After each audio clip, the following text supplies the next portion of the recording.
संशोधन लाने की जरूरत क्यों पड़ रही है, क्या संशोधन होंगे, तो इसको इस तरीके से समझिए कि वक्फ पर क्या आरोप लगते रहे हैं, कहां कितने आरोप हैं, इसको ऐसे समझिए। तो जैसा कि पहले भी हमने बात की, तो सबसे पहले अगर तमिलनाडु के हिंदू बहुल इलाके गांव की बात करें तिरुचेंथुरई पर, तो ये दावा वहां पर भी सामने आया कि गांव की जमीन पर वक्फ बोर्ड ने दावा किया, जो कि हिंदू बाहुल्य इलाका है, हिंदू बाहुल्य गांव है। गांव में देखिए 95% हिंदू आबादी है, उनकी जमीन को वक्फ बोर्ड ने अपनी जमीन बताया। मंदिर को भी यहां तक कि वक्फ बोर्ड ने अपनी संपत्ति बता दिया और ग्रामीणों का दावा है कि मंदिर 1500 साल पुराना है और उस पर भी वक्फ बोर्ड अपना हक जमा रहा है।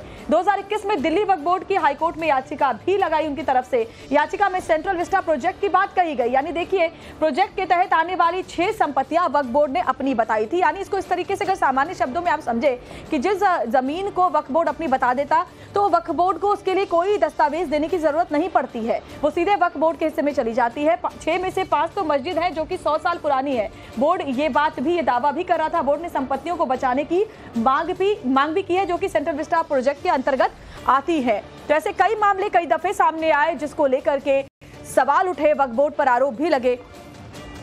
संशोधन लाने की जरूरत क्यों पड़ रही है, क्या संशोधन होंगे, तो इसको इस तरीके से समझिए कि वक्फ पर क्या आरोप लगते रहे हैं, कहां कितने आरोप हैं, इसको ऐसे समझिए। तो जैसा कि पहले भी हमने बात की, तो सबसे पहले अगर तमिलनाडु के हिंदू बहुल इलाके गांव की बात करें तिरुचेंथुरई पर, तो ये दावा वहां पर भी सामने आया कि गांव की जमीन पर वक्फ बोर्ड ने दावा किया, जो कि हिंदू बाहुल्य इलाका है, हिंदू बाहुल्य गांव है। गांव में देखिए 95% हिंदू आबादी है, उनकी जमीन को वक्फ बोर्ड ने अपनी जमीन बताया।